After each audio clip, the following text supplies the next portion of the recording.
నా బాధలను తొలగించు అని దేవుని మొక్కి రాత్రి ప్రశాంతంగా నిద్రపోతాం. ఏదో ఒక రోజు దేవుడు మార్గం చూపిస్తాడని ఒక నమ్మకం.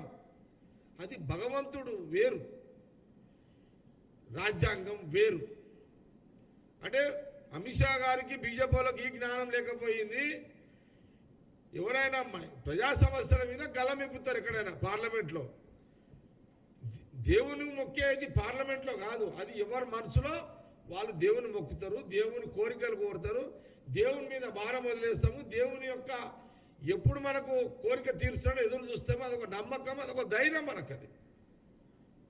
అది రాహుల్ గాంధీ గారు దేవుని ఇంట్లో మొక్కొస్తాడు ఆల్రెడీ. ఆయన ఏమి దానికి ఫోటోలు, నేను దేవుని మొక్కిన ఫోటోలు తీసుకోడు. మనుషులం ఎవరమైనా ఇంట్లోనే మొక్కుతాము, అందరూ ఫోటోలు తీసుకోవాలా దేవుని మొక్కినట్టు? కానీ అమిత్ షా బీజేపీ వాళ్ళు దేవుని మొక్కినట్టు ఫోటోలు తీసుకుంటారు.